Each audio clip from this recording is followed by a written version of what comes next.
아이비 자녀를 두신 학부모님이시라면 아마 한 번쯤은 이런 고민 해보셨을 거예요. 우리 아이 점수 대체 최종 등급으로 어떻게 바뀌는 거지? 오늘은 바로 그 비밀을 속 시원하게 풀어드려서 아이의 학업을 더 효과적으로 지원하실 수 있게 도와드릴게요. 자, 그럼 오늘 우리가 함께 알아볼 내용들인데요. 점수가 어떻게 등급이 되는지 그 비밀부터 시작해서 이게 왜 공정한 평가 방식인지, 그리고 전문가의 눈이랑 빅데이터가 만난다고요? 흥미롭죠?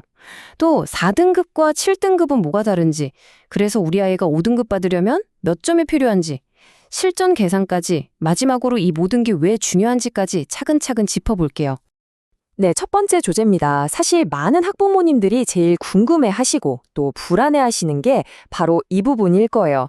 아이가 시험 보고 와서 엄마, 나 몇 점 맞았어? 하는데 이 원점수가 대체 최종 성적표에 찍힐 1점에서 7점 사이 등급으로 어떻게, 무슨 기준으로 바뀌는 걸까요? 바로 그 비밀을 지금부터 풀어보겠습니다. 자, 이런 상황을 한번 상상해 보세요. 아이가 100점 만점 시험에서 75점을 받아왔어요. 와, 잘했네 싶은데, 그래서 이게 6등급일까요? 아니면 7등급일까요?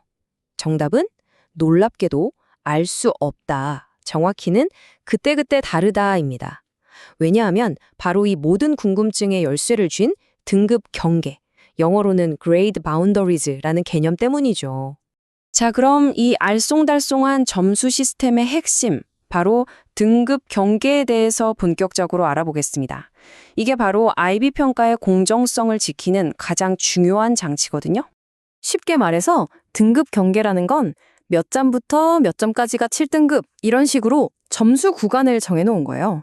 그런데 진짜 중요한 건 뭐냐면 이 구간이 매년 매 시험마다 바뀐다는 겁니다.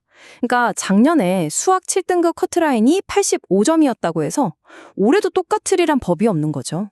만약 올해 시험이 유난히 어려웠다면 7등급 커트라인이 81점으로 내려갈 수도 있다는 뜻입니다. 바로 이렇게 시험 난이도에 맞춰서 유연하게 점수대를 조정하는 게 핵심이에요. 이게 좀 헷갈리시면 골프의 핸디캡을 생각해 보시면 딱 맞아요. 엄청나게 바람이 부는 날이랑 날씨가 화창한 날이랑 우승하는 데 필요한 타수가 같을 순 없잖아요. 등급 경계가 바로 그런 역할을 하는 거예요.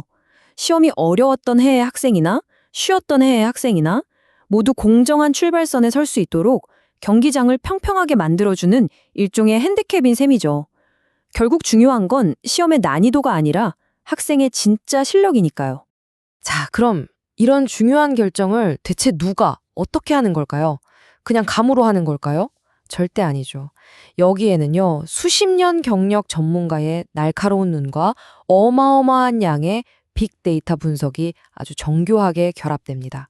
마치 최고의 심판과 최첨단 AI가 함께 일하는 것 같다고 할까요?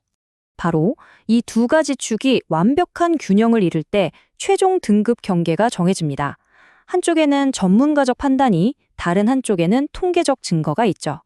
자, 왼쪽에 전문가적 판단을 볼까요? 이건 뭐냐면 수석 시험관 같은 베테랑들이 직접 학생들 답안지를 하나하나 뜯어보는 거예요. 그러면서 이 정도 수준의 분석과 논리면 7등급을 주기에 충분한가? 이렇게 사람의 눈으로 직접 판단하는 거죠. 선생님들이 보내주신 시험 난이도 피드백도 참고하고요. 그리고 오른쪽에 통계적 증거는요, 컴퓨터가 일을 하는 겁니다.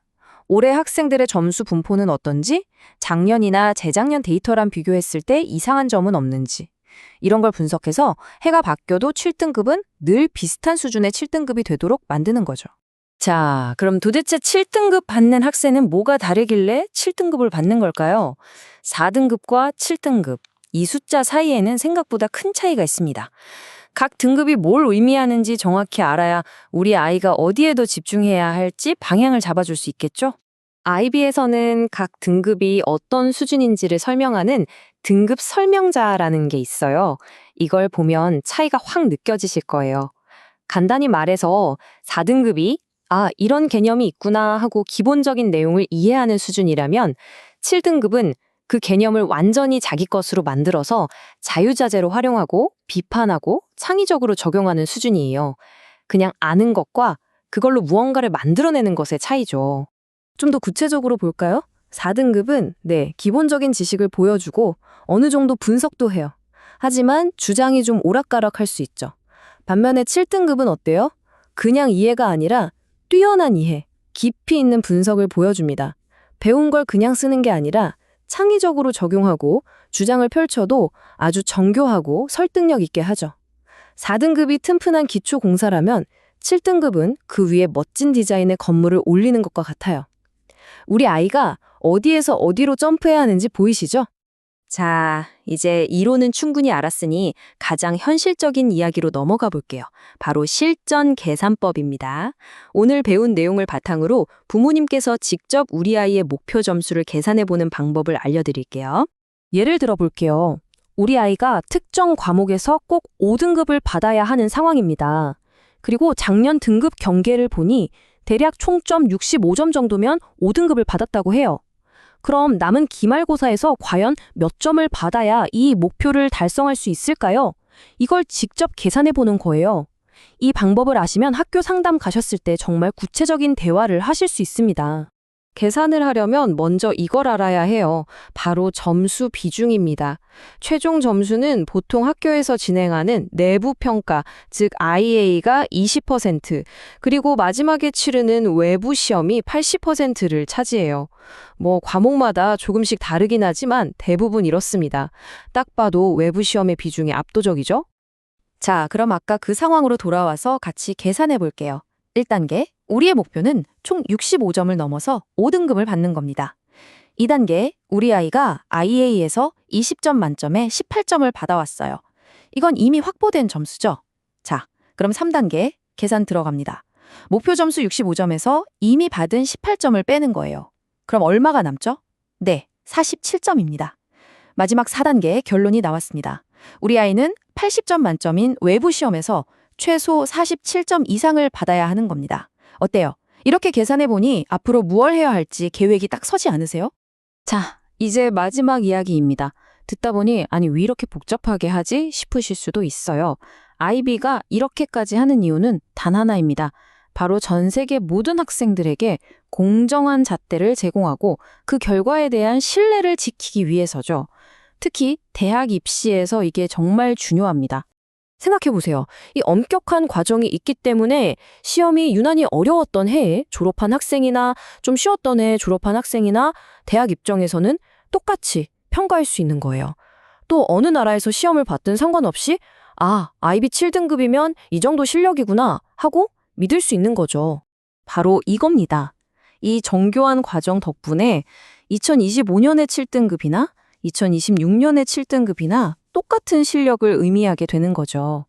그래야 대학들이 전 세계에서 지원한 학생들을 공정하게 비교하고 선발할 수 있으니까요. 이게 바로 아이비가 가진 신뢰도의 근간입니다. 자, 오늘 아이비 등급 시스템의 비밀을 함께 파헤쳐 봤습니다.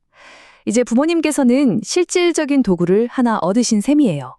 그렇다면 이제 이 지식을 어떻게 활용해야 할까요? 과거 등급 경계 자료들을 찾아보시면서 우리 아이와 함께 다음 목표는 몇 점으로 잡아볼까 하고 훨씬 더 구체적인 대화를 나눠보시는 건 어떨까요? 오늘 이야기가 자녀의 성공적인 학업 여정에 좋은 디딤돌이 되기를 바랍니다.